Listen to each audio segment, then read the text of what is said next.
He was forced to fight for money, betrayed by the people he trusted. And just when he thought it couldn't get worse, they made him fight his own brother. But in a world where money rules and lives mean nothing, one young man stood up. Not just to win, but to tear down the system that broke him. This is the story of Brandon Steele.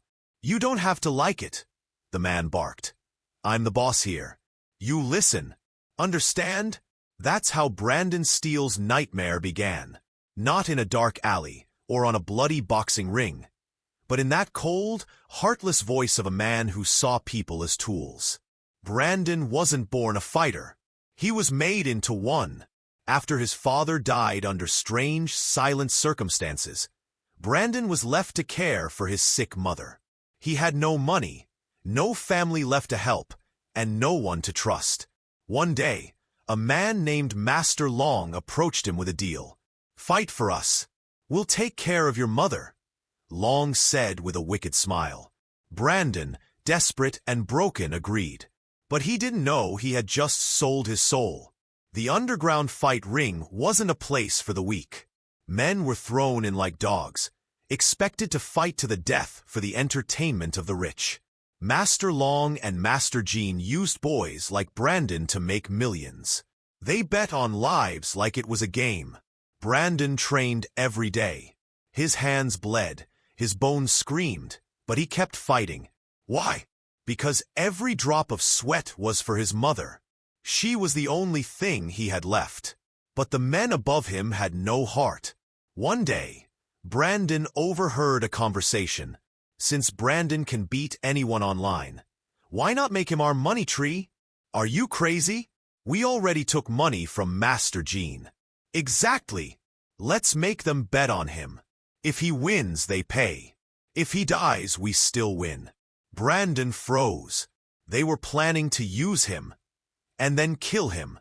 And what hurt most was that his so-called mentor, Brother Shama, agreed. "If we can't milk him anymore," Shama said, "we might as well sell his life." The next fight came fast. A crowd of rich gamblers surrounded the ring. Lights flashed. People screamed. The announcer shouted, "All players are in. The fight of the century begins now." Brandon stepped into the ring. Across from him stood a man he never expected to see. His own brother, Ethan. Ethan had vanished years ago after their father's funeral. Everyone thought he was dead, but now here he was, standing with bruises, blood, and empty eyes. "Today," Ethan growled, "your opponent is me." Brandon couldn't move.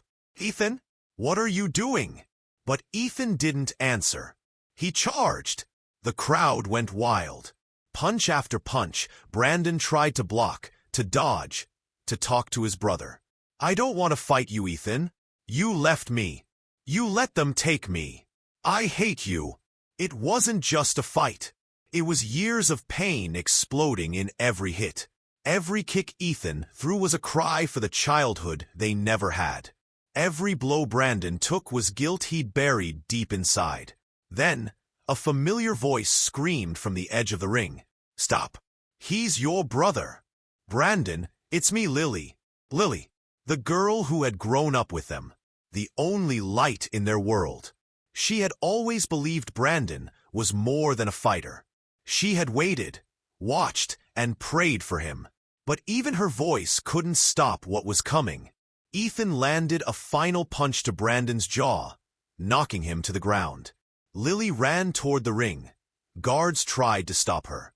She climbed up anyway. But then, bang! A gunshot. Brandon sat up dizzy, just in time to see Lily fall. Lily! Blood soaked her dress. Her eyes were wide with fear. And fading fast. "Brandon," she whispered, "don't let them win." And she collapsed in his arms. That was the moment something inside Brandon snapped. He stood up slowly. Face bruised. Heart shattered. No more.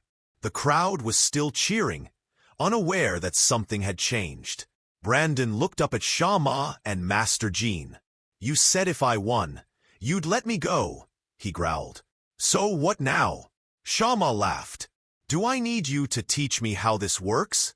You die either way. Brandon clenched his fists. You want to kill me? Then come down here and try. The place fell silent. Even the other fighters backed away. Because in that moment, Brandon was no longer fighting for money or survival. He was fighting for justice. For his mother. For his brother. For Lily. For himself. The blood on Lily's dress hadn't dried. Brandon stood still, eyes locked on the crowd. His fists were clenched. His chest burned. Not from punches, but from heartbreak. His brother, Ethan, sat beside Lily shaking.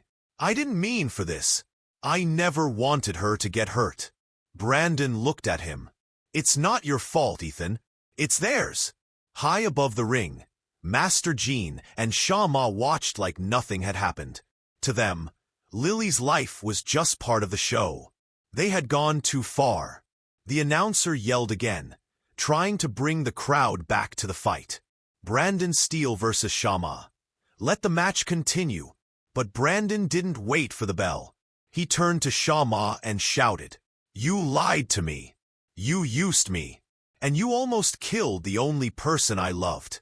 Shama smiled coldly. This is what happens when you trust people like me. Brandon walked back into the ring. The crowd didn't cheer this time. They sensed something was different. This wasn't a fight anymore. It was war. Shama jumped into the ring, his gold chain swinging.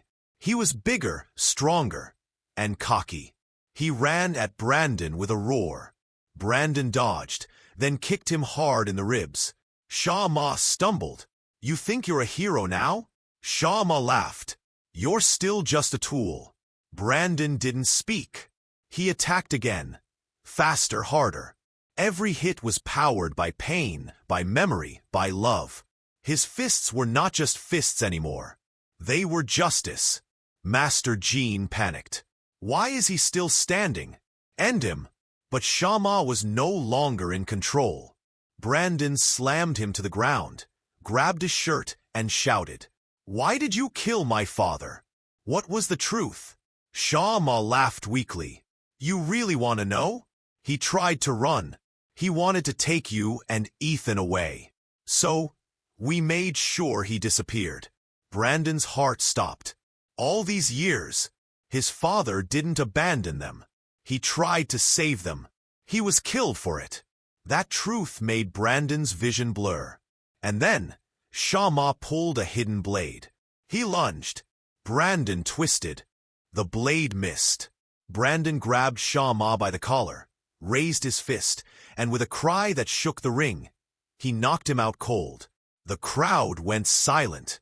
Seconds later, the announcer whispered, The winner, Brandon Steele. But there was no celebration. Brandon dropped to his knees beside Lily. Wake up, please, he whispered. You promised to stay. You promised. Her eyes opened, slowly. Brandon, tears poured down his face. I'm here. I knew you'd win, she whispered, her voice faint. You're not just a fighter. You're free. Sirens howled outside. The police had been watching. With Lily's shooting and Shama's confession, the whole operation was going down. Master Jean tried to escape, but Brandon stood at the gates and blocked him. You took my family, Brandon said. Now the law will take yours. The officers swarmed in, screaming, Arrests! Chaos! But Brandon just sat beside his brother and Lily. Later that night, as they sat under the stars, Ethan spoke. I was angry. I thought you forgot me. I never did, Brandon said. They just made sure we never found each other. And now? Brandon looked out at the dark sky. I'm done fighting for them. From now on, I fight for truth, for family, for people like us. A few weeks later, Brandon walked away from the underground life forever. The bruises on his face faded. The pain in his heart stayed. But so did the lessons. He knew now. Strength wasn't in fists. It was in standing up. No matter who tried to break you, he had lost almost everything, but found something greater.